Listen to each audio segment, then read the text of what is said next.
E aí, gente, tudo bem? Estou aqui com o Dr. Rogério Parra, ele é especialista em doença inflamatória intestinal. Tudo bom, doutor? Olá, boa tarde, prazer estar aqui. Doutor, a gente está aqui em Orlando para entender um pouco mais sobre as doenças inflamatórias intestinais. Primeiro, explica para quem está assistindo a gente, né? O que é uma doença inflamatória intestinal? Exato. Hoje a gente tem duas principais doenças inflamatórias intestinais, a retocolite ulcerativa e a doença de Crohn. Essas duas doenças, elas acometem o intestino e fazem com que a pessoa, por exemplo, tenha diarreia, cólicas na barriga, que é a dor na barriga, possam desenvolver anemia e algumas complicações.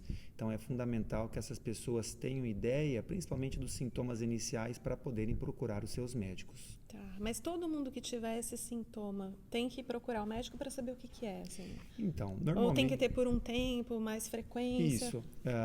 Normalmente essas doenças são crônicas. Então, os sintomas, quando aparecem por alguns dias, normalmente são causados por infecções. Então, a gente normalmente vai num médico, consulta, avalia e trata uma infecção, por exemplo. Aquele sintoma que persiste. Então, imagina aquela pessoa que vai no pronto-socorro por várias semanas com cólica na barriga, principalmente no lado direito, ou então que vai no pronto-socorro com uma diarreia, com catarro e um pouco de sangue. Essa pessoa, ela precisa ser investigada porque esse é um sinal de alarme. Às vezes, a pessoa também tem um emagrecimento, ou é uma criança que não se desenvolve por completo, é uma criança, aquela criança que o pessoal fala que é mirradinho, mais baixinho, até sofre bullying por causa disso. Então, a gente tem que investigar. Ou a pessoa aparece com uma feridinha lá no ânus, e lembrar que ferida no ânus, ninguém vai ficar falando para o outro, eu estou com uma feridinha no ânus. Existe uma vergonha, um pudor da pessoa. E a ferida no ânus, numa pessoa que tem essa diarreia e cólica na barriga, é um sinal de que possa ser doença de Crohn.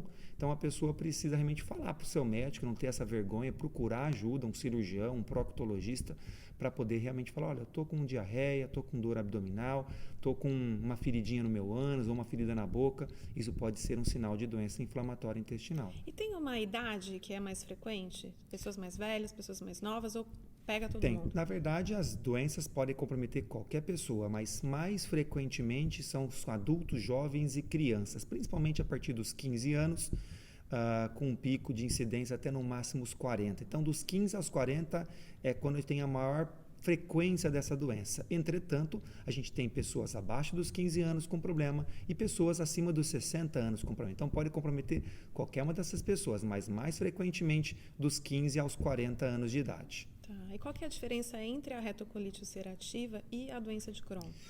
Essencialmente, a retocolite ulcerativa ela pega apenas o intestino grosso, certo? Então, o cólon e o reto. E por isso, o seu principal sintoma é uma diarreia com catarro e sangue. Esse é o principal sintoma, associado muitas vezes à cólica. Cólica na barriga e uma vontade muito frequente de evacuar. Pessoas mais idosas, a gente tem que descartar câncer, que é um sintoma bastante parecido. Mas em pessoas jovens, a diarreia com muco e sangue, que não seja de causa infecciosa, normalmente é a retocolite ulcerativa. Já a doença de Crohn, ela é um pouquinho diferente, porque ela pode pegar qualquer pedacinho do intestino, desde a boca até a região do ânus. Mais frequentemente numa região conhecida como ilho terminal. O que é isso? É o finalzinho do intestino fino, quando ele está ali perto do apêndice, perto do intestino grosso.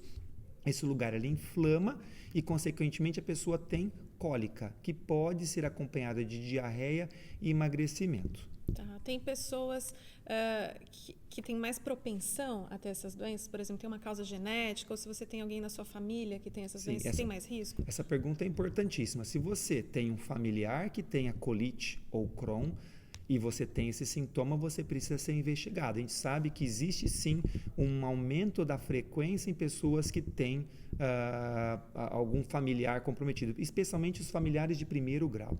Isso é importante ser frisado. Mas não existe especificamente uma causa. A gente acredita que a pessoa tem uma predisposição genética, pode estar relacionada à família, como você mesma disse, mas isso relacionado ao meio ambiente quando a pessoa está associado aos alimentos, ao cigarro, tudo mais, isso gera uma resposta do próprio organismo contra o próprio organismo que gera a inflamação no intestino, que são as feridas, as úlceras e os sangramentos. São doenças, então, autoimunes? Exatamente, é isso aí. Então, essa forma, como eu disse, é uma forma de doença autoimune. Então, as doenças autoimunes, que tem outras, tem psoríase, que são as lesões de pele, tem as doenças que são os reumatismos, reumatismos, o que o pessoal fala, que é artrite reumatoide, espondilite anquilosante, são todas doenças autoimunes e dentre elas a doença de Crohn e a retocolite ulcerativa. Tá, e qual que é o tratamento para essas doenças? Tem tratamento? Primeiro, tem cura? Cura a gente não tem, mas a gente tem um controle. Acho que o principal de tudo é fazer o diagnóstico precoce. Por isso que se você tiver sintomas persistentes, procure um especialista para ver se você tem a doença. Acho que isso é fundamental. E aí, qual que é o tipo de exame que a pessoa tem que fazer, doutor? Então, normalmente, além do exame clínico, a pessoa pode fazer alguns exames de sangue ou de fezes, e especialmente a colonoscopia. A colonoscopia é um exame endoscópico do intestino no qual você vê a mucosa. Mas vale lembrar, até 15% dos pacientes que têm doença de Crohn, a colonoscopia vai ser normal, porque a doença é lá no intestino fino. E aí a gente tem que fazer algum exame de imagem, como uma tomografia, uma ressonância ou uma endoscopia alta para poder diagnosticar. E daí o tratamento a gente precisa pegar no começo. Usar drogas que muitas vezes cicatrizam a mucosa do intestino e muitas vezes disponíveis no SUS no Brasil. Tá, e aí o tratamento é para sempre, assim, é uma doença crônica. Não é que você trata e depois para. Com raras exceções, o tratamento é feito para o resto da vida. A gente vai manter o tratamento porque é uma doença que, como você mesmo diz, não tem cura, mas tem controle. Se a gente parar o tratamento, a pessoa vai voltar a ter os sintomas em uma grande parcela das vezes. Então, é fundamental que a pessoa tenha aderência ao tratamento. Se começou a usar, por exemplo, mesalazina para tratar colite, tem que manter essa mesalazina por muito tempo. Se usou um biológico, a mesma coisa. Então, é importante a pessoa ter aderência e entenda o problema. A gente sabe que muitas dessas pessoas, às vezes, têm receio de tomar um remédio que pode baixar o sistema imune, ficam com medo dos efeitos colaterais, mas os efeitos do não tratamento são muito piores. Então, isso que a pessoa precisa entender. Usar o remédio certo, seguro, para que tenha menos risco de complicações do tratamento e da doença. Doutor Rogério, muito obrigada. Eu que agradeço. Obrigada, até mais, gente.